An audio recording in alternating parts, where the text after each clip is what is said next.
तो देखो rotational motion में एक तो रोटेशनल काइनेमेटिक्स है और एक रोटेशनल डायनामिक्स है।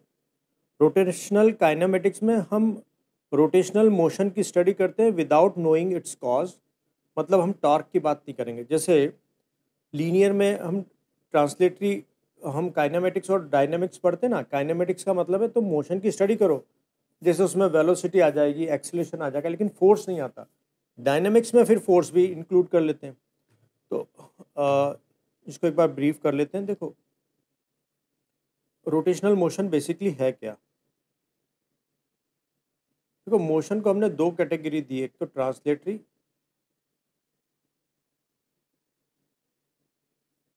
और एक रोटेटरी।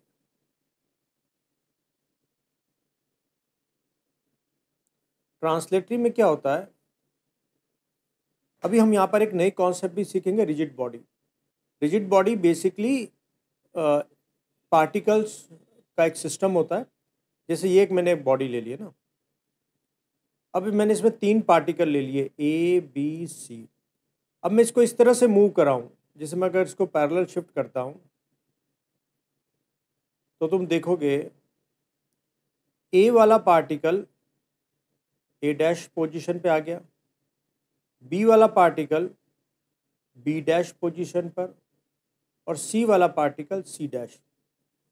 और अगर इन सभी का जब हमने इस रिजिड बॉडी की पोजीशन चेंज कर ली और सभी का डिस्प्लेसमेंट अगर सेम हो, तो इस टाइप के मोशन को हम बोलते हैं ट्रांसलेटरी मोशन।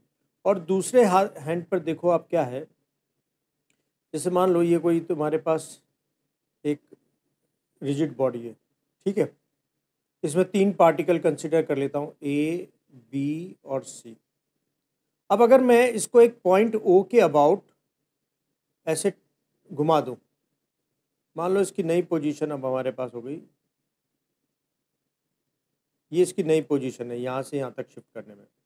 और ए पार्टिकल यहाँ पर आ गया अब ए डैश पर, बी पार्टिकल की पोजीशन हो गई बी डैश, और सी पार्टिकल की पोजीशन हो गई सी डैश। तुम क्लियरली देख सकते हो कि इन सबका डिस्प्लेसमेंट डिफरेंट डिफरेंट है। कैसे, मैं अगर यहाँ पर डिस्प्लेसमेंट तुम्हें बताऊँ, ए का डिस्प्लेसमेंट ये हुआ, बी का डिस्प्लेसमेंट इतना हुआ, सी का डिस्प्लेसमेंट इतना हुआ। तो देखो इस तरह के मोशन में डिफरेंट पार्टिकल का डिस्प्लेसमेंट डिफरेंट डिफरेंट है, तो इसको हम रोटेटरी बोलते हैं। तो ट्रांसलेटरी मोशन में किसी गिवन टाइम में सभी पार्टिकल का डिस्प्लेसमेंट सेम होगा, रोटेटरी में सभी का डिस्प्लेसमेंट डिफरेंट डिफरेंट होगा, ठीक है। अब जो पैरामीटर्स हमारे पास ट्रांसलेटरी मोशन में थे वो रोटेटरी मोशन में काम नहीं कर सकते। कैसे, जैसे अगर मैं बात करूं डिस्प्लेसमेंट की, तो यहाँ पर सभी पार्टिकल का डिस्प्लेसमेंट सेम है, लेकिन यहाँ पर अगर हम डिस्प्लेसमेंट लेंगे तो कोई भी रिजिड बॉडी अगर इनफाइनाइट पार्टिकल की बनी है तो इनफाइनाइट डिस्प्लेसमेंट हो जाएंगे, तो हमारे लिए पॉसिबल नहीं है। लेकिन इन सब ने बेशक इन सब का डिस्प्लेसमेंट अलग अलग हो, लेकिन इन सब का सेंटर के अबाउट जो, जैसे मान लो एक डिस्क है, तुम डिस्क को सेंटर के अबाउट रोटेट कर देते हो 30 डिग्री से, तो देखो ये ए पार्टिकल आ जाएगा ए डैश पर, बी पार्टिकल आ जाएगा बी डैश पर, और कोई सी पार्टिकल आ जाएगा सी डैश पर। इन सब का डिस्प्लेसमेंट तो डिफरेंट है, लेकिन सेंटर पे बना हुआ एंगल सेम है।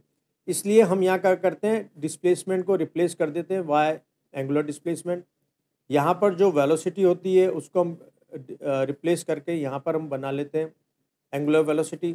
यहाँ पर जो था हमारे पास एक्सेलरेशन, उसको हम रिप्लेस कर देते हैं यहाँ पर एंगुलर एक्सेलरेशन से। यहाँ पर जो आएगा लीनियर मोमेंटम, हम आगे चल के पढ़ेंगे, उसकी जगह हम यहाँ पर ले लेते हैं एंगुलर मोमेंटम। यहाँ पर हमारे पास होता है टॉर्क, यहाँ पर हमारे पास होगा फोर्स, और यहाँ पर हम उसको रिप्लेस कर देंगे बाय टॉर्क, है ना। जैसे force equal to rate of change of linear momentum होता है, ठीक उसी तरह से torque equal to rate of change of angular momentum होता है। यहाँ पर जो चीज़ है मास, वही यहाँ पर हो जाएगी मोमेंट ऑफ इनर्शिया, आई से डिनोट करेंगे। जैसे लीनियर मोमेंटम होता है product of mass into velocity, तो ऐसे एंगुलर मोमेंटम प्रोडक्ट होता है moment of inertia into angular velocity. तो इस तरह से हम सबसे पहले जो पैरामीटर्स हैं उनको चेंज करेंगे, ठीक है। जो ट्रांसलेटरी मोशन के पैरामीटर्स हैं वो रोटेटरी में काम नहीं करेंगे, तो हम नए पैरामीटर्स बनाते हैं, ठीक है। अब देखो, रोटेशनल मोशन को तुम दो कैटेगरी में डिवाइड कर सकते हो। एक काइनेमेटिक्स, रोटेशनल काइनेमेटिक्स,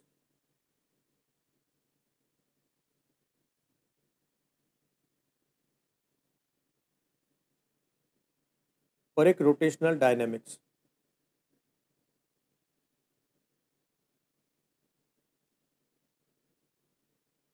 है ना। इसमें हम मोशन की स्टडी करेंगे। इट इज, ये दोनों ही स्टडी ऑफ मोशन है, study of rotational motion. Physics की इस ब्रांच में हम रोटेशन, दोनों ही ब्रांच में रोटेशनल मोशन की स्टडी करेंगे, लेकिन यहाँ पर हम will not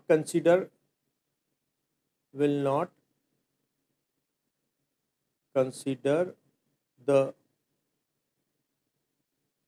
cause of rotational motion।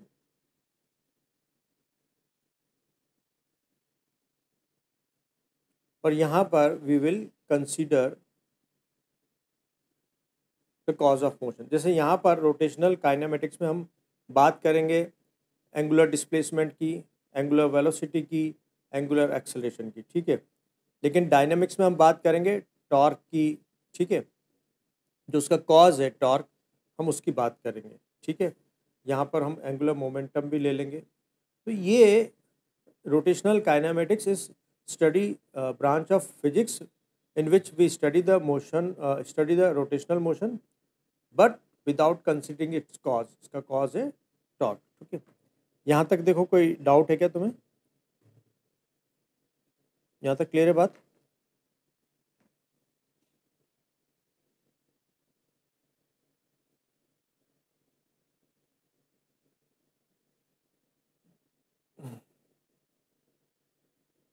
ठीक है। अब इसमें हम एक्चुअली में रोटेशनल काइनेमेटिक्स के जो ये सारे टर्म्स थे, हम एंगुलर मोमेंटम को छोड़कर बाकी सारे डिस्कस कर चुके हैं। यहाँ पर वो मोशन, इक्वेशन ऑफ मोशन का भी यूज़ आ जाता है, जो हम ऑलरेडी कर चुके हैं, तो इसको अब हम वापस डिस्कस नहीं करने वाले। तो इस टाइप के क्वेश्चन, एक खाली एक क्वेश्चन हम ले लेते हैं ताकि तुम्हें रिकॉल हो जाए सारे फॉर्मूला, ठीक है। बाकी हम और काइनेमेटिक्स का ज़्यादा डिटेल नहीं करेंगे, ठीक है। एक क्वेश्चन के थ्रू इन सारे फॉर्मूले का हम यूज़ देख लेंगे फिर से। तुम्हें पता है सारे फॉर्मूले कब अप्लीकेबल होते हैं? जब एंगुलर एक्सेलेरेशन कांस्टेंट हो। अदरवाइज फिर मैंने दूसरे फॉर्मूले बताए हुए तुम्हें, जिसका हम अलग अलग यूज़ कर सकते हैं। तो ये होगी बात रोटेशनल काइनेमेटिक्स की और रोटेशनल डायनेमिक्स की। अब इस चैप्टर की शुरुआत करते हैं सबसे पहले रिजिड बॉडी से। देखो, इस चैप्टर से पहले जब भी हम ऑब्जेक्ट बोलते थे, जब भी हम बोलते थे कोई ऑब्जेक्ट, तो हमारा मतलब होता था पॉइंट ऑब्जेक्ट से। एक मैथमेटिकल पॉइंट जिसके कोई डायमेंशंस नहीं होते। लेकिन हमारी डेली लाइफ में पॉइंट ऑब्जेक्ट जैसी चीज़ नहीं होती। तो जैसे अगर हम डेली लाइफ में, अगर हम इलेक्ट्रॉन को जैसे पॉइंट मास मान सकते, लेकिन वो हमारे डेली लाइफ के इंटरेक्शन में नहीं आता। हमारे डेली लाइफ में जैसे कोई बॉक्स हो गया, ये बॉल पेन हो गया, ये बॉल पेन, अगर वो जो सारे फॉर्मूले हमने सीखे थे न्यूटन्स के लॉज ऑफ मोशन, और इससे पहले हमने जो भी बात करी थी वर्क एनर्जी पावर, उसको, उसमें जो भी कॉन्सेप्ट है उसको मैं सीधा इस पर नहीं लगा सकता, है ना। ये एक रिजिड बॉडी है, ठीक है। तो अब इसके लिए हमको नई फिजिक्स यहाँ पर डेवलप करनी पड़ेगी। हम धीरे धीरे क्या कर रहे हैं, हमने पहले हमारा स्टडी को सिंपल करने के लिए हमने पॉइंट ऑब्जेक्ट की कॉन्सेप्ट ली, ठीक है, क्योंकि रिजिड बॉडी की स्टडी थोड़ी कॉम्प्लेक्स होती है। अभी रिजिड बॉडी जैसे एक्चुअली कोई चीज़ होती नहीं है। तो रियलिस्टिक जो बॉडी होती हैं उसकी स्टडी हम करेंगे सॉलिड वाले पार्ट में जाके, मैकेनिकल प्रॉपर्टीज़ ऑफ सॉलिड। उसमें एक्चुअली जो हम हमारे डेली इंटरेक्शन वाली चीज़ें होती है वो वहाँ पर होती है ना। तो यहाँ पर अभी हम एजम्पशंस कर रहे हैं ताकि हमारी स्टडी ज़्यादा कॉम्प्लेक्स ना हो जाए। तो रिजिड बॉडी बेसिकली क्या है, जैसे मान लो तुम एक टोमेटो ले लो, ठीक है, मैंने एक टोमेटो ले लिया, मैं इसके ऊपर मार्कर से 2 पॉइंट मार्क कर देता हूँ, ए और बी, और इसको जोर से थ्रो करता हूँ। अब जब ये मोशन करेगा तो क्या ए और बी के बीच की डिस्टेंस फिक्स रहेगी या वेरिएबल रहेगी? तो एक्चुअली अगर हम देखेंगे तो ए और बी के बीच की डिस्टेंस जो है वो वेरी करती है। तो ये रिजिड बॉडी नहीं है। रिजिड बॉडी हम किसको बोलेंगे? जिसके कॉन्स्टिट्यूएंट पार्टिकल्स के बीच में कोई रिलेटिव मोशन नहीं होना चाहिए ड्यूरिंग मोशन, ठीक है, या ड्यूरिंग अप्लीकेशन ऑफ फोर्स। तो if there is no relative motion between constituent particles of body, then body is known as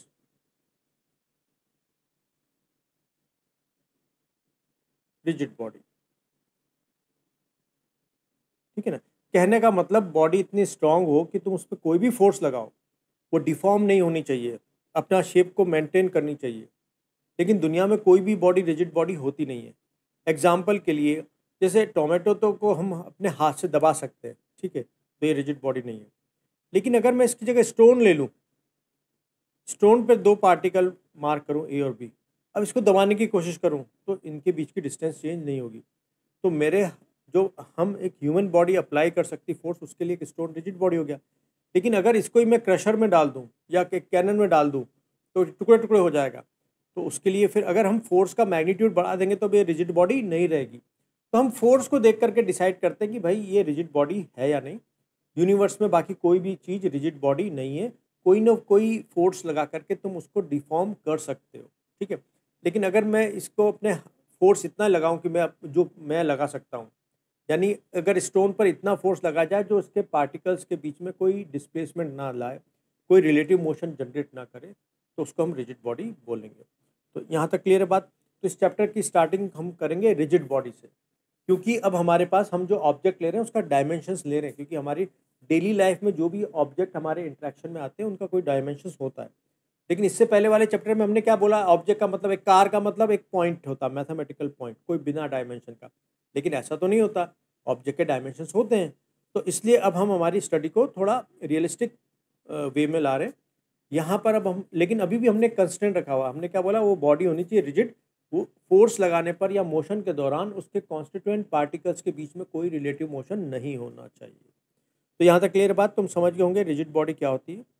ऐसा ऑब्जेक्ट जिसके कॉन्स्टिट्यूएंट पार्टिकल्स के बीच में कोई रिलेटिव मोशन नहीं हो ड्यूरिंग एप्लीकेशन ऑफ फोर्स और ड्यूरिंग द मोशन। ओके, अब नेक्स्ट टॉपिक है हमारे पास। अब भाई अगर मैं देखो रिजिड बॉडी के मोशन की स्टडी करूं, मान लो मेरे पास एक बॉल पेन हो, मैं इसको थ्रो करता हूं, तो जब मैं थ्रो करूंगा ना, मैं पाऊंगा कि एक पॉइंट इसमें ऐसा होगा जिसके अबाउट ये रोटेट कर रहा होगा। वो पॉइंट तो इस तरह से मूव करेगा जैसे एक प्रोजेक्टाइल मूव करता है ना, तो इस तरह से ऐसे करते हुए ये मोशन करेगा। अब अगर मैं वो जितने भी फॉर्मूले थे मेरे पास लॉज ऑफ मोशन के, अगर मैं जानना चाहूँ कि मैंने जो ये पेन को या इस रॉड को जो थ्रो किया हुआ है, मैंने t=0 पर थ्रो किया था, t=t टाइम पर इसकी पोजीशन कैसी होगी, ये कैसे दिखेगी चलते हुए, वो मुझे पता लगाना हो तो पुराने नॉलेज से तो बहुत कॉम्प्लेक्स है। क्यों? क्योंकि ये इनफाइनाइट पार्टिकल्स का बना हुआ है। तो क्या तुम इनफाइनाइट इक्वेशंस लगाओगे उसमें? इनफाइनाइट इक्वेशंस बना करके हम सॉल्व नहीं कर सकते। तो इस समस्या को हम दूर कर सकते हैं अगर हमको ये पॉइंट मिल जाए ना, वो पॉइंट एक किसी भी ऑब्जेक्ट के लिए एक पॉइंट ऐसा होता है, वो इस तरह से मूव करता है कि मानो ये पूरा ऑब्जेक्ट उसी पॉइंट के ऊपर एक सिंपल एक पॉइंट ऑब्जेक्ट है। मतलब इसको ऐसे समझो, दो चीजें हैं, या तो तुम इस रॉड को देखो या सिंपली मान लो ये एम मास की रॉड थी, उसकी जगह तुम एम मास का एक पॉइंट देखो जो पैराबोलिक मोशन कर रहा है, या जो हमने पढ़ा था ना प्रोजेक्टाइल, वो एक प्रोजेक्टाइल बन जाता है। तो इस पॉइंट की स्टडी तो आसान है, और इस पॉइंट के अबाउट ये रॉड रोटेट करती है। तो इसका मतलब अगर हमको ये पॉइंट मिल जाए तो हम इसके मोशन को तो प्रिडिक्ट कर सकते हैं, और उस प्रिडिक्शन के बेस पर हम इस ऑब्जेक्ट के मोशन की भी स्टडी करते हैं। अब ये ऑब्जेक्ट, ये जो पॉइंट है, ये हो सकता है इसके अंदर हो या इसके बाहर भी हो सकता है। जैसे रिंग के केस में ये पॉइंट उसके सेंटर पे होता है, तो यहाँ पर तो रिंग है नहीं, तो ये जो पॉइंट है इसको हम बोलेंगे सेंटर ऑफ मास। तो हमारे पास नेक्स्ट कॉन्सेप्ट है सेंटर ऑफ मास। तो point point where all the mass of an object assumed to be concentrated।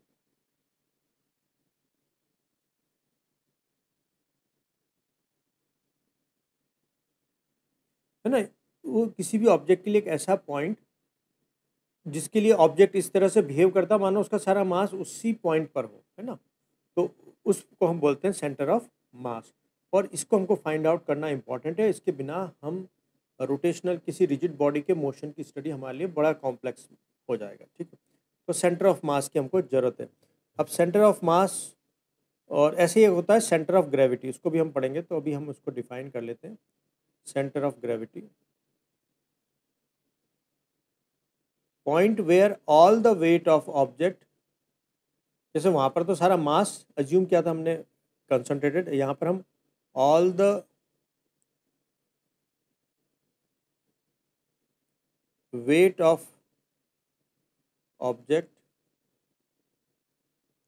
Assume, actually assume नहीं कर रहे, ऑब्जेक्ट बिहेव ही ऐसे करता मानो उसका सारा मास उस पॉइंट पे कंसंट्रेटेड हो। ऐसे ही सेंटर ऑफ ग्रेविटी वो पॉइंट होता है जहाँ पर ऑब्जेक्ट इस तरह से बिहेव करता मानो उसका सारा वेट उसी पॉइंट पे कंसंट्रेटेड हो, अज्यूम टू बी कंसंट्रेटेड। ठीक है, अब मास हमको पता होता है एम, और वेट क्या होता है एम इंटू जी। तो एम जी जहाँ पर कंसंट्रेटेड होगा वो सेंटर ऑफ ग्रेविटी, जहाँ पर एम कंसंट्रेटेड होगा वहाँ पर सेंटर ऑफ मास। तो यहाँ पर देखो समझ में आ गई तुम्हें सेंटर ऑफ मास क्या है और सेंटर ऑफ ग्रेविटी क्या चीज़ है और उसकी इंपॉर्टेंस क्यों है हमारे लिए। अब ये सेंटर ऑफ मास को हम लोकेट कैसे करें, एक तो तुम्हें प्रैक्टिकल एप्लीकेशन बताता हूँ। जैसे मान लो मेरे पास ये है कोई रिमोट, इसका सेंटर ऑफ मास मुझे centre of gravity find out करना है। ऐसे उसमें से जी हटा देंगे तो वो सेंटर ऑफ मास हो जाएगा, है ना। जी अगर कांस्टेंट है तो सेंटर ऑफ मास और centre of gravity same location होते हैं, वो अभी मैं आगे समझाऊंगा तुम्हें ना। तो अभी मैं इसमें जो सेंटर ऑफ ग्रेविटी निकाल रहा हूँ वही सेंटर ऑफ मास भी है। तो किसी भी ऑब्जेक्ट का अगर तुम्हें सेंटर ऑफ मास निकालना ना, उसको किसी एक पॉइंट से सस्पेंड कर दो, फिर एक वर्टिकल लाइन खींचो, ठीक है, फिर उसको दूसरे किसी पॉइंट से सस्पेंड करो, फिर एक वर्टिकल, अभी ये तो खैर अलग था, मैं तुम्हें बताता हूँ। मान लो ये है, तो ये जैसे मैंने बुक को इस पॉइंट से सस्पेंड कर दिया, यहाँ से एक वर्टिकल लाइन खींचूंगा, वर्टिकल डाउनवर्ड, ठीक है, फिर इसको किसी दूसरे पॉइंट से सस्पेंड कर दूंगा, वहाँ से एक और वर्टिकल लाइन खींचूंगा। ये दोनों जहाँ पर इंटरसेक्ट करेगी वो लोकेशन होगी सेंटर ऑफ मास, या वो होगी एक्चुअली तो सेंटर ऑफ ग्रेविटी की। लेकिन अगर जी कांस्टेंट है, जैसे अब हमको पता है कि सर्टेन हाइट तक जी की वैल्यू लगभग सेम रहती है, तो हम इसको सेंटर ऑफ मास भी बोल सकते हैं ना। तो जैसे हमने बुक को किसी एक पॉइंट से सस्पेंड किया था, तो ये वर्टिकल लाइन आई, ऐसे इसको किसी दूसरे पॉइंट से सस्पेंड करेंगे, तो मान लो ऐसे सस्पेंड किया, तुम्हारे पास एक लाइन तो ऐसी थी ऑलरेडी, अब इस पॉइंट से ओके, सो ये अभी नया लाइन आई और एक लाइन ऐसी थी, तो ये दोनों जहाँ पर इंटरसेक्ट करेगी वो इसका सेंटर ऑफ मास होगा। या एक और तरीका भी आसान, तुम किसी भी ऑब्जेक्ट को किसी एक पॉइंट के अबाउट बैलेंस करो, है ना, मान लो ये बैलेंस किया, तो ये जहाँ से बैलेंस हो रहा है ना वहीं पर इसका सेंटर ऑफ मास भी लोकेट करता है। तो ये हम कुछ प्रैक्टिकल तरीके हैं जहाँ पर हमको पता है कि ये सेंटर ऑफ मास है, लेकिन हमारे पास मैथमेटिकल वे भी है सेंटर ऑफ मास निकालने का, तो वो अब हम सीखेंगे। तो हम सबसे पहले देख रहे हैं सेंटर ऑफ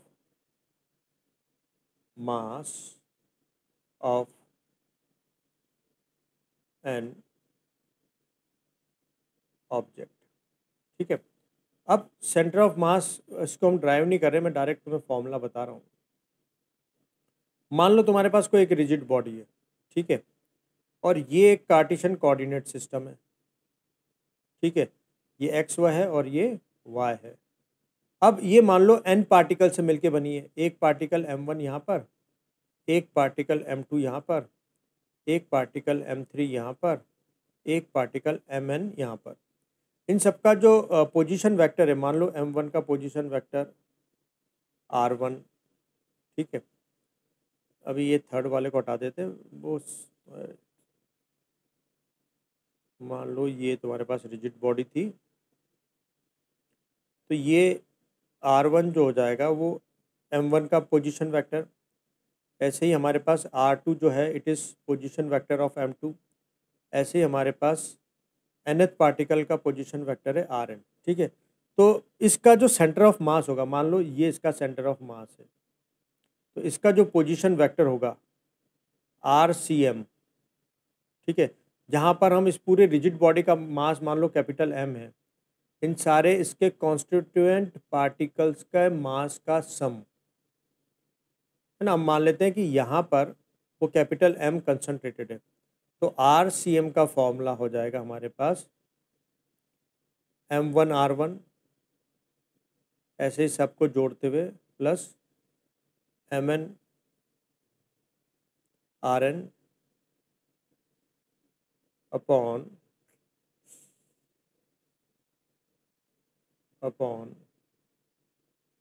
M1 से लेकर के MN तक, ये हो जाएगा।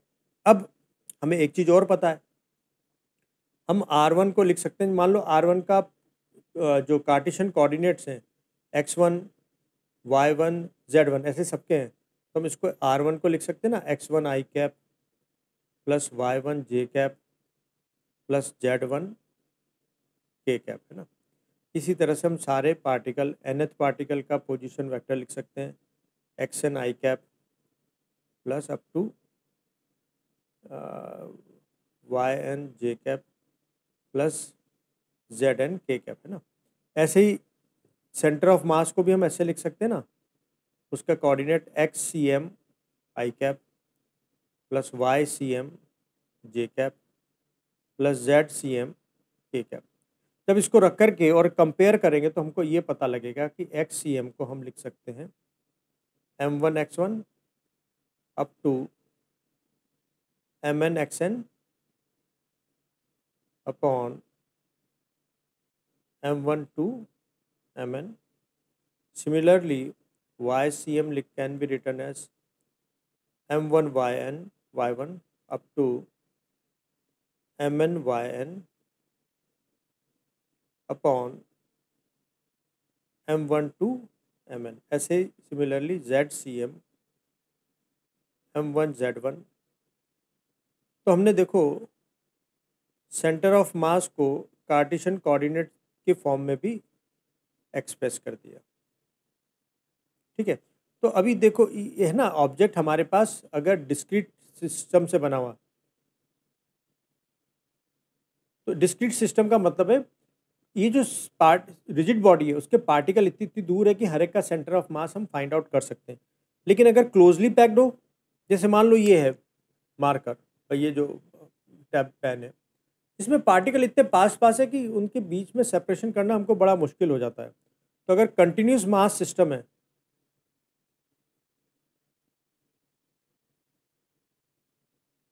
मास सिस्टम है,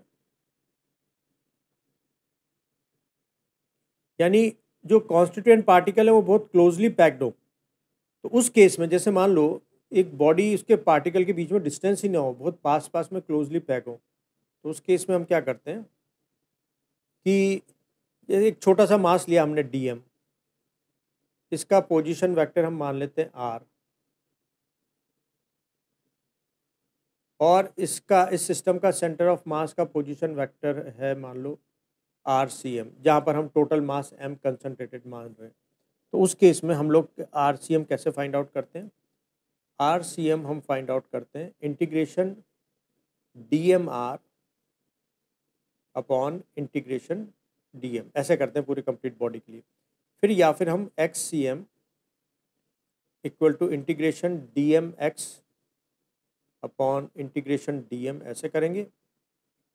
YCM equal to integration DMY upon DM करेंगे। ZCM equal to DMZ upon integration DM ऐसे फाइंड आउट करेंगे। ठीक है, तो हमारे पास बेसिकली देखो एक तो ये फॉर्मूला है, तुम्हें बस ये ध्यान रखना है, ये फॉर्मूले डिस्क्रीट सिस्टम के लिए और ये फॉर्मूले कंटिन्यूस मास सिस्टम के लिए। हालांकि नीट में कंटिन्यूस मास सिस्टम का क्वेश्चन आना थोड़ा मुश्किल ही होता है क्योंकि उसमें थोड़ा टाइम लगता है। ठीक है, तो एक बार यहाँ पर देखो, यहाँ तक कोई दिक्कत है? अब हम इस पे बेस्ड क्वेश्चंस करेंगे। सेंटर ऑफ मास हम कैसे फाइंड आउट करें किसी सिस्टम का, वो हम करने वाले। तो पहले यहाँ तक चेक कर लें, कोई दिक्कत है तो बताएं। यहाँ तक क्लियर है बात?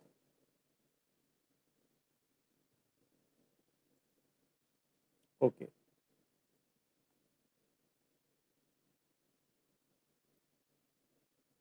अब जैसे क्वेश्चन नंबर 1 है मेरे पास,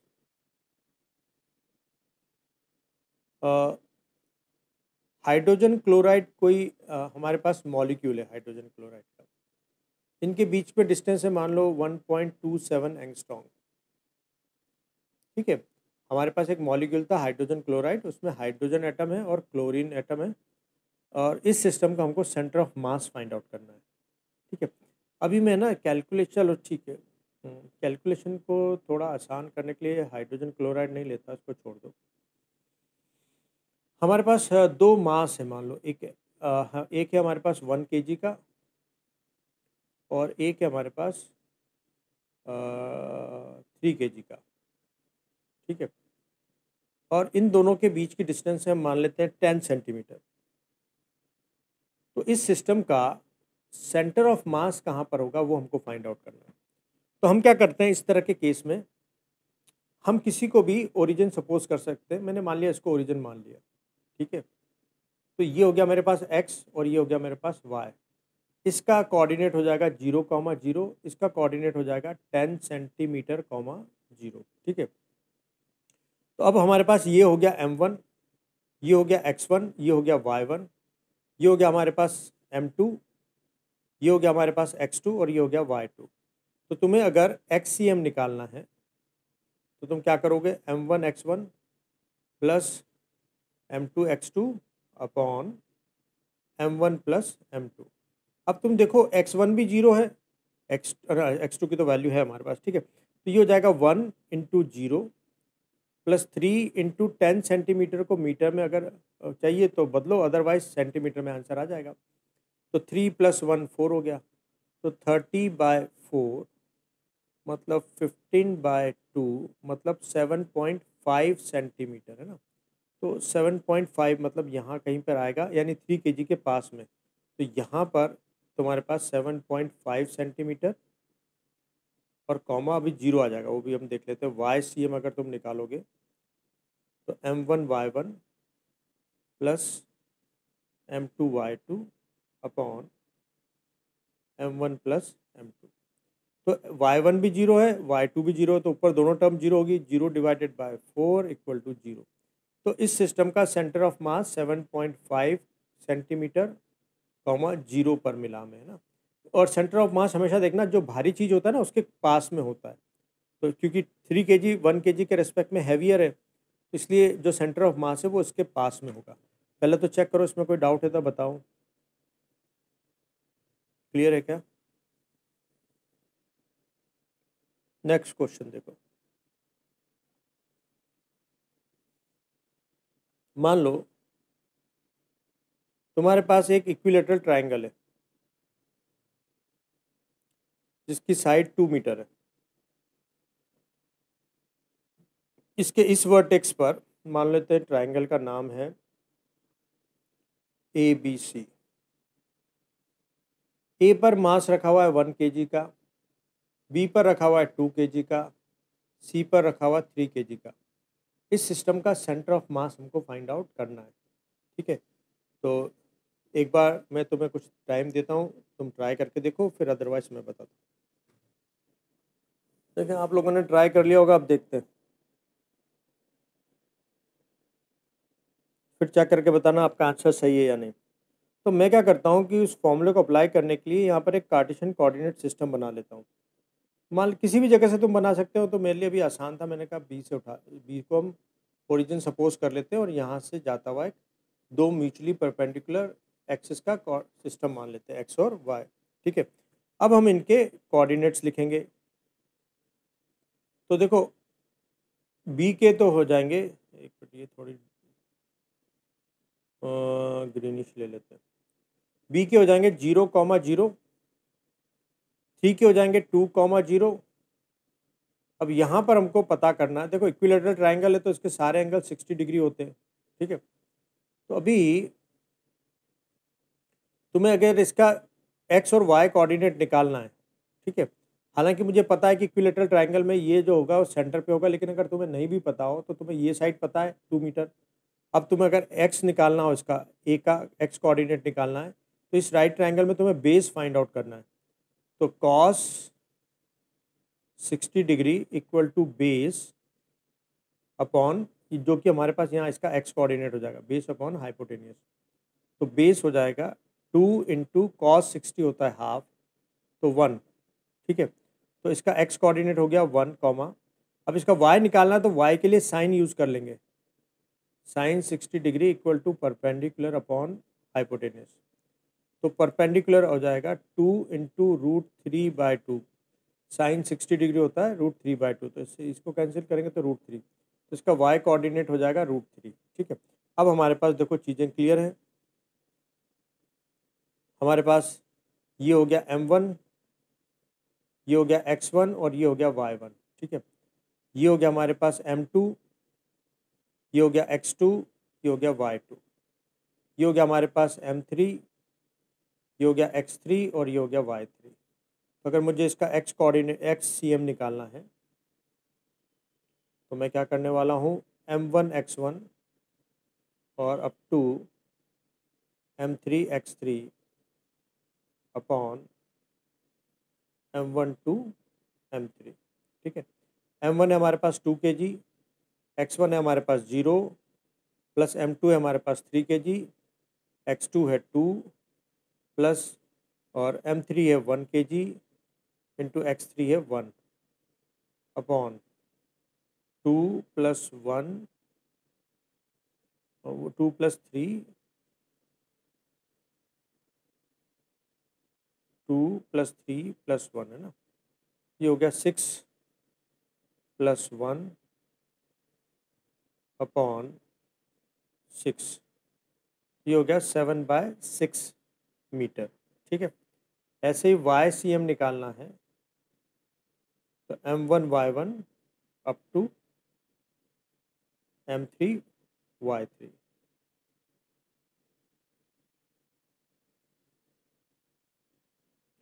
ये हो गया 2 × y1 is 0, plus 3 × y2 is 0, plus 1 × y3 is √3 upon 6। तो ये हो जाएगा तुम्हारे पास √3 अपॉन 6 मीटर, है ना। लगभग देखो मैं अप्रॉक्सीमेट लिखूँ 7/6, 1 पॉइंट समथिंग 1 बचता है, तो 1.1 के आसपास, है ना, कॉमा ये हो जाएगा 1.732, मतलब 2, लगभग 2/3, तो 1/3 तो 0.3 के आसपास। तो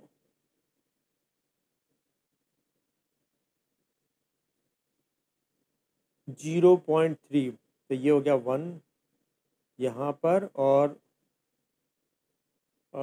यहाँ पर, और y कोऑर्डिनेट है, ये तो क्या y कोऑर्डिनेट और x कोऑर्डिनेट हो जाएगा तुम्हारे पास 1 पॉइंट, यानी यहाँ कहीं पर है तुम्हारे पास सेंटर ऑफ मास 7/6 और √3/6 मीटर ना, जो हेवियर के पास होता है, तो ये 3 kg हेवियर है, उसके पास सेंटर ऑफ मास आ गया। तो तुम एक तो बताओ कि तुम्हारा आंसर सही है। एक क्वेश्चन और देखते हैं हम। मान लो मेरे पास एक स्क्वायर है, ठीक है, ये 2 मीटर की साइड का मेरे पास स्क्वायर है। एक मिनट,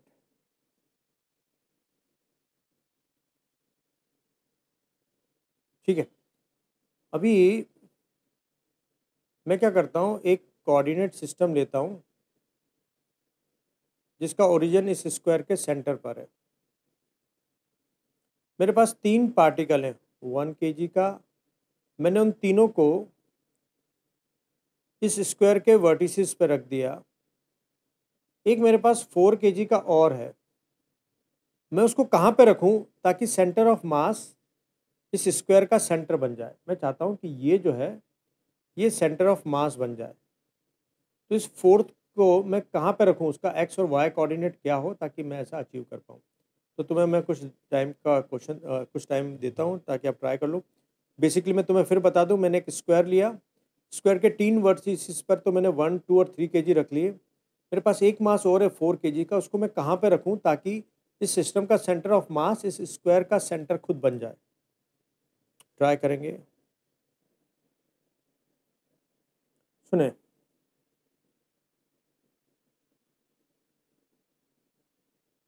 अभी ये ओरिजिन है मान लेते हैं, तो इसके कोऑर्डिनेट्स 0,0। 1 केजी के कितने हो जाएंगे, देखो 2 मीटर का है तो ये हो जाएगा -1 और y भी -1, तो इसके कार्टेशियन कोऑर्डिनेट हो जाएंगे -1, -1 मीटर। इसके x में पॉजिटिव है और y में नेगेटिव है, तो 1 -1। इसके हो जाएंगे x में 1 मीटर और y में भी 1, तो 1,1। ठीक है, इसके हमने x और y मान लिए।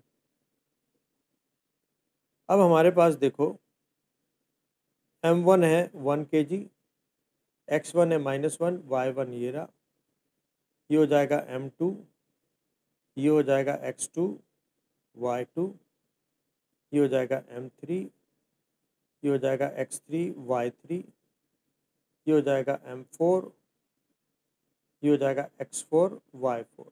ठीक है, अब हमको फॉर्मूला पता है कि XCM जो होता है it is equal to m1 x1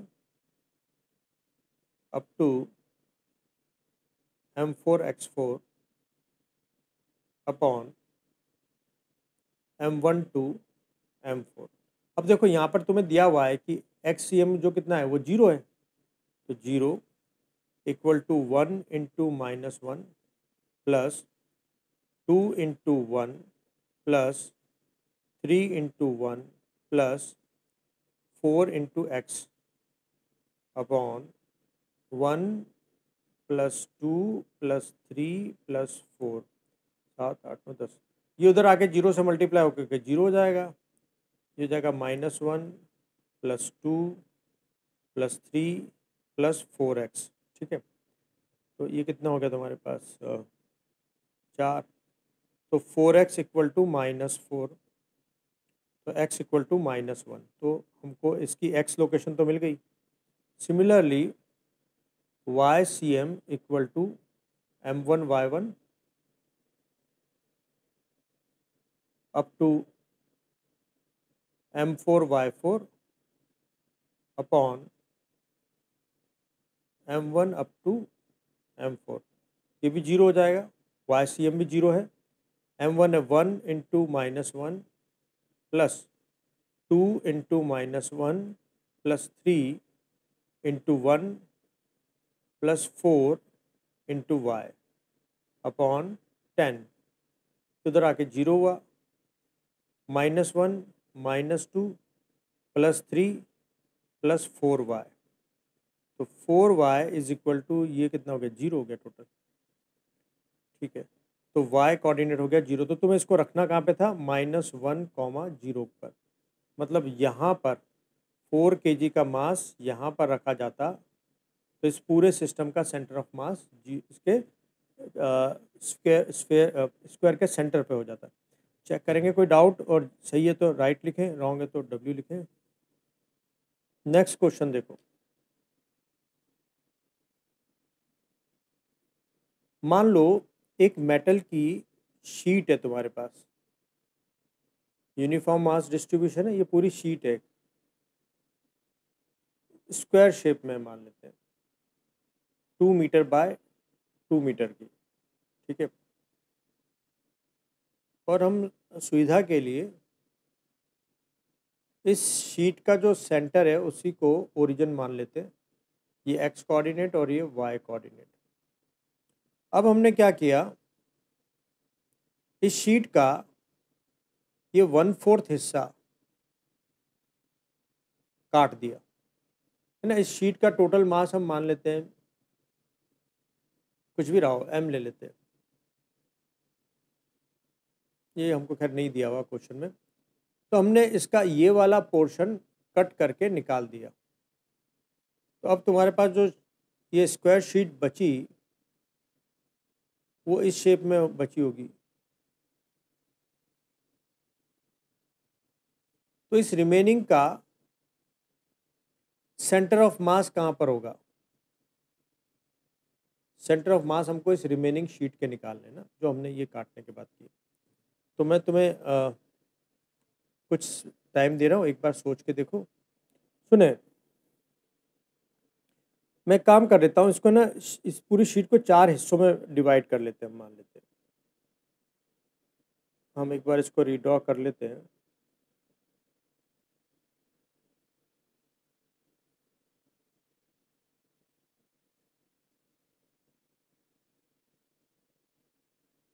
ठीक है, अब हम इसको है ना, इस शीट को 4 बराबर हिस्सों में डिवाइड कर लेते हैं। इस वाले पोर्शन का सेंटर ऑफ मास ये, इसका ये, इसका ये और इसका ये, उसके कोऑर्डिनेट्स निकाल लेते हैं हम। ये पूरा यहाँ से लेकर यहाँ तक, यहाँ 1 है, यहाँ 1 है, तो इसका सेंटर ऑफ मास 1 के भी हाफ में आएगा, तो उसके कोऑर्डिनेट्स हो जाएंगे -12 कॉमा, और ये y पॉजिटिव है तो हाफ, इसके सेंटर ऑफ मास ये हो जाएगा। इसका सेंटर ऑफ मास ये हाफ और ये हाफ दोनों प्लस के, तो हाफ कॉमा हाफ। इसका सेंटर ऑफ मास y नीचे चला गया -12 और x प्लस में हाफ है। इसका अगर मैं निकालूं तो ये x में नेगेटिव हाफ, y में भी नेगेटिव हाफ, तो -12 कॉमा -12, ठीक है। अब तुमने क्या किया, जब ये चारों अपनी जगह पर होते हैं तो सेंटर ऑफ मास 0,0 होता है, ठीक है। तो अब हम क्या करेंगे, हमने इतने पोर्शन को रिमूव कर दिया, तो मैं बचा हुआ जो सेंटर ऑफ मास की लोकेशन हमको उसके बाद फाइंड आउट करनी है, ठीक।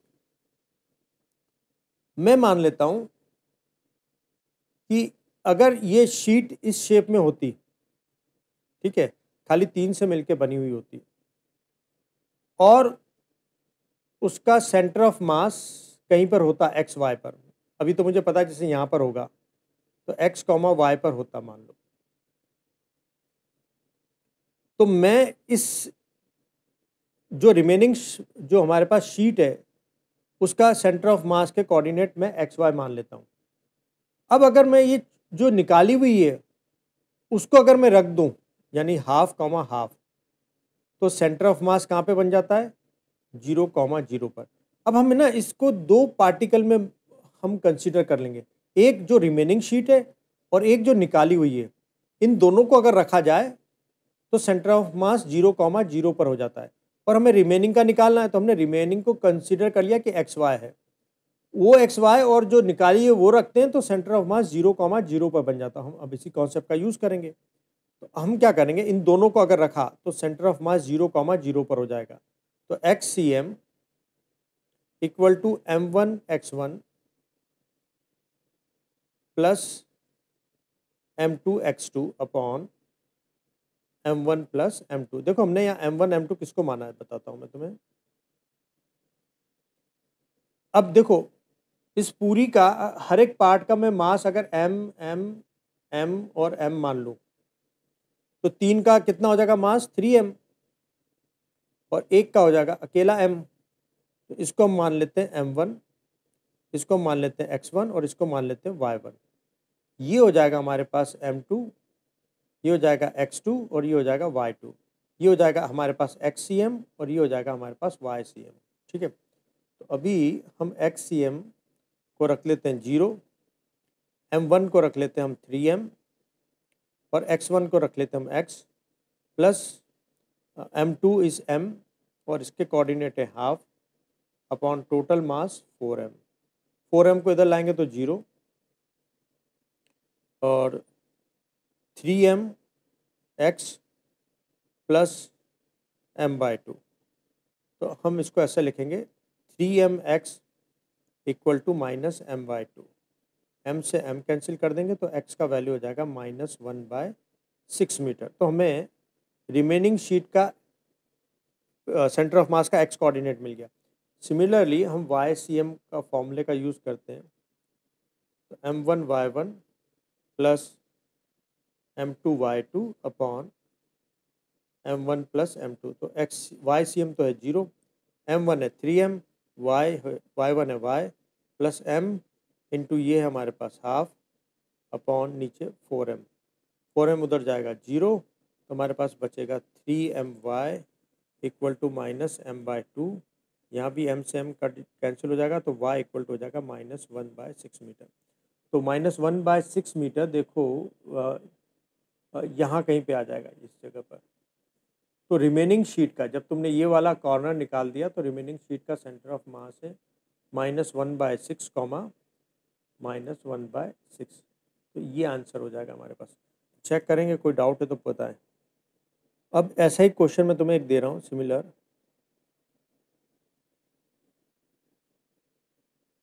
इस क्वेश्चन में क्या है, एक डिस्क है तुम्हारे पास,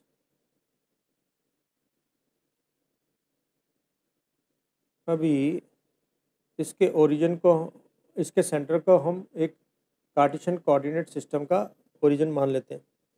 इसकी रेडियस तो है r और मास है m। हमने क्या किया, इसका एक पोर्शन काट लिया, ये r/2 रेडियस का एक पोर्शन कट कर लिया और उसको निकाल दिया। और जो रिमेनिंग डिस्क है उसका सेंटर ऑफ मास का लोकेशन तुम्हें पता करना है, उसके सेंटर ऑफ मास के कोऑर्डिनेट्स क्या हो जाएंगे। ठीक है, ट्राई करेंगे पिछले जैसा ही है, बस खा कि यहाँ स्क्वायर की जगह मैंने एक डिस्क दे दी r रेडियस और m मास की। देखो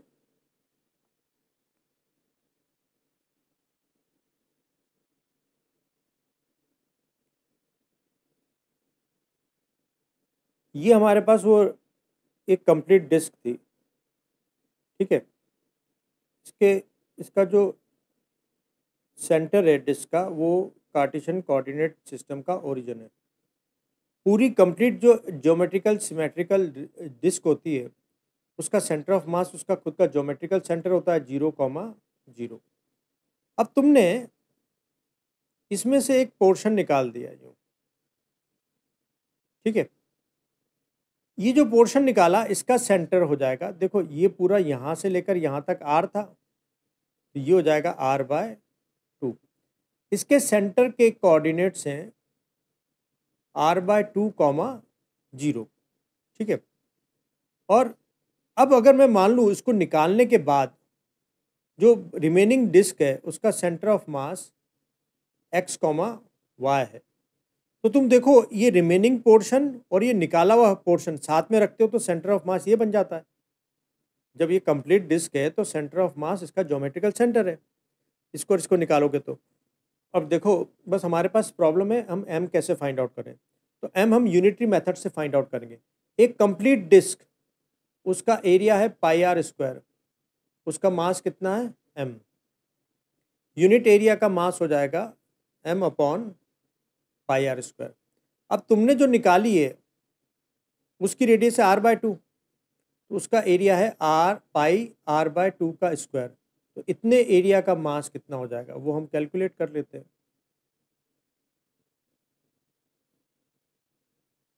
πr² से πr² गया तो ये हो जाएगा m/4।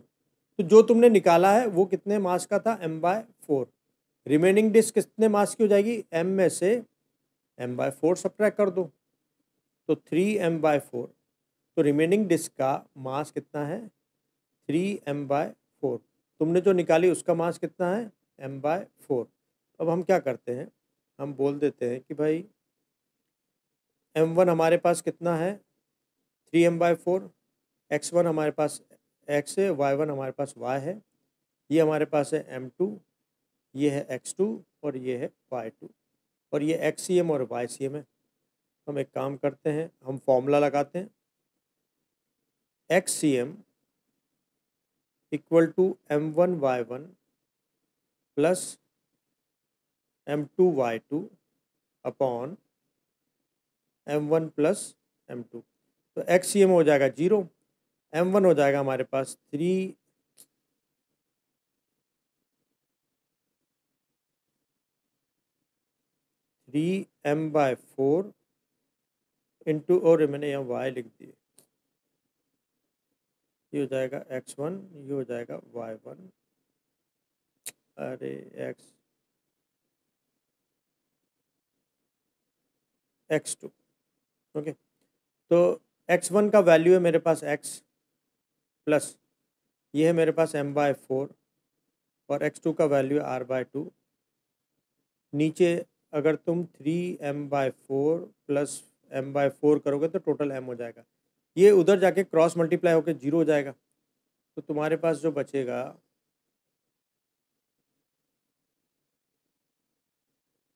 वो बचेगा 0 equal to 3mx/4 plus mr/8 और 3mx/4 equal to minus mr/8। m से m कैंसिल, 4 से 2 टाइम, तो x का वैल्यू हो जाएगा -r/6 मीटर। ठीक है, और ycm तुमको निकालना है तो वो तो 0 आएगा। देखो कैसे, ycm इक्वल टू हो जाएगा, नहीं वो 0 नहीं आएगा, आएगा उसका ना 0 आएगी value, m1y1 plus m2y2 upon m1 plus m2, ये तो 0 इक्वल टू m1 तुम्हारे पास हो जाएगा 3my/4 प्लस इसका y कोऑर्डिनेट 0 तो ये पूरा टर्म 0, नीचे अपॉन भी m, टोटल दोनों को जोड़ोगे तो ये 0 के इक्वल आएगा, तो 0 इक्वल टू 3m/4y, तो y कोऑर्डिनेट यहाँ से हो जाएगा 0। तो तुम्हारा आंसर है, जो रिमेनिंग पोर्शन है उसका सेंटर ऑफ मास हो जाएगा -r/6, 0। तो ये जो पॉइंट है वो करीब यहाँ कहीं होगा। तो ये निकालने के बाद जो रिमेनिंग पोर्शन है उसका उसके कोऑर्डिनेट्स हो जाएंगे -r/6 और 0। देखो कोई डाउट हो तो बताएं, और सही है तो करेक्ट लिखें, रॉन्ग है तो रॉन्ग लिखें। नेक्स्ट है तुम्हारे पास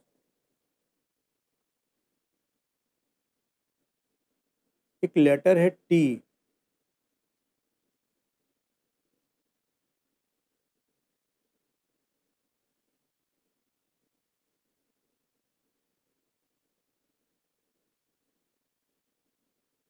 है ना।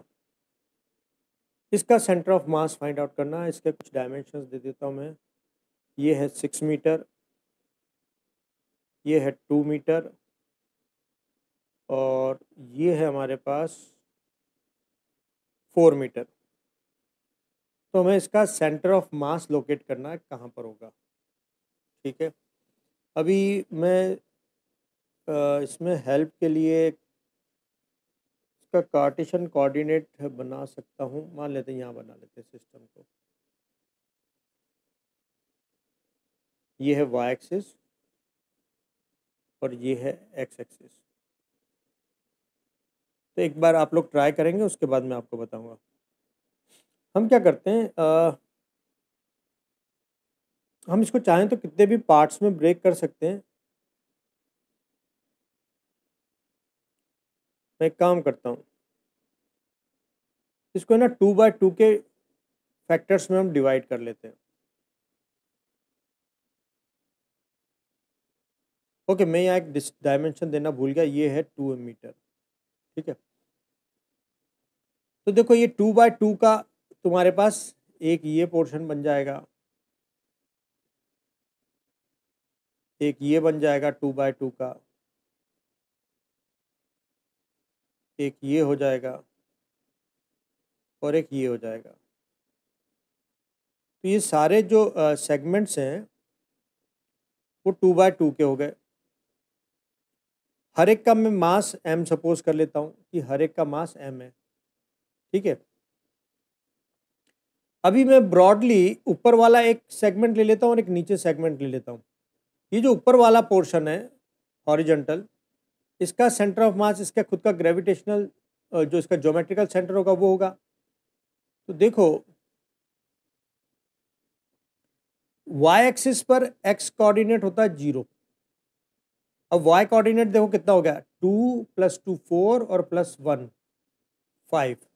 ठीक है, अब एक ये वाला पोर्शन देख लो यहाँ से यहाँ तक, इसका सेंटर ऑफ मास ये हो जाएगा, इसका x कोऑर्डिनेट 0 और y कोऑर्डिनेट 2। ठीक है, और इतने पोर्शन का मास हो जाएगा 2m, अगर हम एक का मास m मानते हैं, और इसका हो जाएगा 3m। तो अब हमने प्रॉब्लम को थोड़ा इजी वे में ब्रेक कर लिया है। तो ये तुम्हारे पास हो गया m1, ये हो गया x1, ये हो गया y1, ये हो गया तुम्हारे पास m2, ये हो गया x2, ये हो गया y2। ठीक है, अब इसका xcm निकालना है अगर हमें, m1 x1 plus m2 x2 upon m1 plus m2। m1 है हमारे पास 2m, x1 है 0, प्लस ये है हमारे पास 3m इंटू x2 है 0 अपॉन 3 + 2 5m। तो ये पूरा हो जाएगा 0 मीटर। ठीक है, YCM निकालना है, m1 y1 plus m2 y2 upon m1 plus m2। तो m1 हो जाएगा 2m into 2 plus 3m into 5 upon total 5m। ये हो गया 4 + 15 19m अपॉन 5m। तो हो जाएगा 19/5, जो लगभग है हमारे पास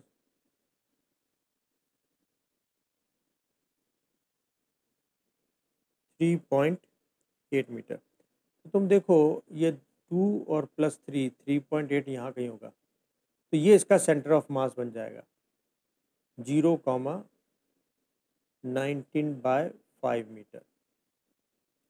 चेक करेंगे, कोई डाउट हो तो बताएं, राइट है तो राइट लिखें, रॉन्ग है तो रॉन्ग लिखेंगे।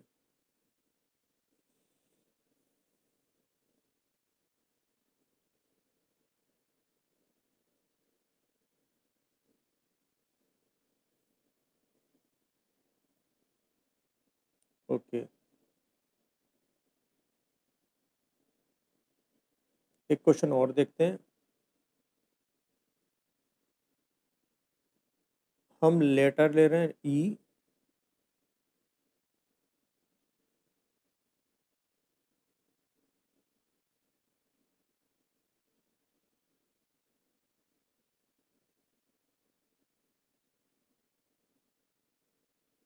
है ना, ये है हमारे पास 2 मीटर, ये लेंथ भी है हमारे पास 2 मीटर,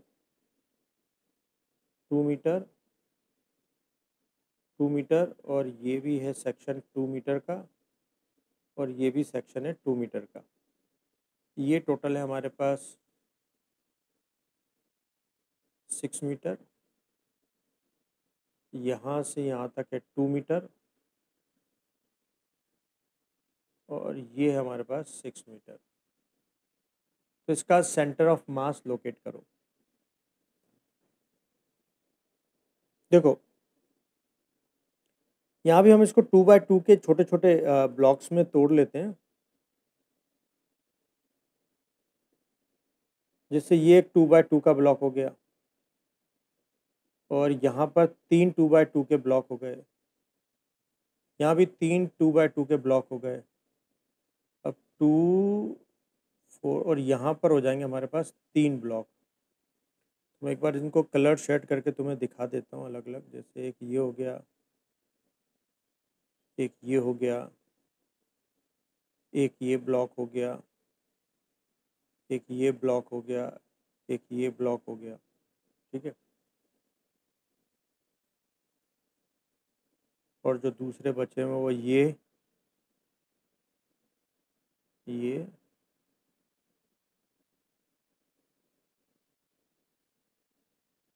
अब इनमें से हमको है ना जितने मिनिमम हो सके उतने टुकड़े कर लेते हैं हम लोग। तो मैं मान लेता हूँ कि भाई एक तो पूरा ये पूरा तुम्हारे पास एक बड़ा सा पोर्शन हो गया, एक ये बड़ा पोर्शन ले लो। ठीक है, अब हमको पहले कार्टेशियन कोऑर्डिनेट बनाना है। तो तुम एक काम कर सकते हो, तुम है ना ये इस कोने को ले लो। ये हो गया तुम्हारे पास वाई एक्सिस और ये तुम्हारे पास हो जाएगी एक्स एक्सिस। तो ये हो गया एक्स और ये वाई एक्सिस। अब ये तुमने एक बड़ा पोर्शन ले लिया था है ना। अब इसका देखो ये 2 मीटर है, तो इसका आधा बीच का ये वाई सेंटर हो जाएगा 1 मीटर पे ना। तो यानी यहाँ पे कहीं इसकी सेंटर की लाइन जाएगी और ये जाएगी है ना यहाँ पर। तो ये इसका सेंटर ऑफ मास हो जाएगा, जिसका एक्स कोऑर्डिनेट होगा 1, और वाई कितना हो जाएगा 2 + 2 4 और +1 5। ठीक है, एक मिनट। तो 1, 5 और इसका मास हो जाएगा 1 2 3 4 5 5 m इसका मास हो जाएगा। तो ये हो गया एक पानी। फिर ये दूसरा पोर्शन बच गया हमारे पास इतना, इसका सेंटर ऑफ मास यहाँ पर होगा। तो वो हाइट हो जाएगी 1 और एक्स हो जाएगा 2 + 2 4। नहीं, तो ये हमारे पास कितने के थे 2, तो हमारे पास ये हो जाएगा 2 और +2 4। तो इसका एक्स कोऑर्डिनेट हो जाएगा 4 और वाई कोऑर्डिनेट हो जाएगा 1। इसकी बात करें तो 2 + 1 3 और 2 + 2 4 और +1 5। और इसकी अगर हम बात करें तो 2 + 2 4, 2 4 6 8 और एक 9, ये हो जाएगा। इसका मास है 2m, इसका मास है m, इसका मास है 2m। ठीक है, अब हम लोग क्या करते हैं, ये हो गया तुम्हारे पास m1, ये तुम्हारे पास हो गया x1, ये हो गया y1, ये हो गया m2, ये हो गया x2, ये y2, ये m3, ये x3, ये y3, ये हो गया m4, ये हो गया x4, y4। मैं खाली एक ही तुम्हें निकाल के बता रहा हूँ x, और ऐसे ही फिर y भी निकल जाएगा ना। तो मैं XCM निकाल के बता रहा हूँ इसमें, equal to m1 x1 up to m5, कितने टोटल 1 2 तो m4 m1 m2 3 4, अच्छा 4 ही है, up to 4 m4 x4 upon m1 से लेकर के m4 तक। तो m1 है तुम्हारे पास 5m, x1 है 1 प्लस m2 है तुम्हारे पास 2m, और ये है 4 प्लस ये है m इंटू 3 प्लस ये है 2m into 4 upon total mass अगर हम कैलकुलेट करें तो 5 + 2 7 8 9 10, ये हो जाएगा 10 m पीस है ना। 1 2 3 4 5 6 7 8 9 10। ठीक है, तो ये तुम्हारे पास ऊपर 5 + 8 नो 5 + 8 + 3 + 8 19 + 24, हो जाएगा 24m अपॉन 10m, मतलब 2.4 मीटर है ना। 2.4 मतलब 2, इसका सेंटर ऑफ मास 2.4 मतलब 2.4, तो यहाँ कहीं पर होगा। और फिर इसका वाई कोऑर्डिनेट देख करके हम वाई भी इसको डिसाइड कर लेंगे। कोई डाउट हो तो बताओ, वाई सेम नहीं निकाल रहा, वो आप लोग खुद प्रैक्टिस कर लेना। अब ये हो गया और ठीक है।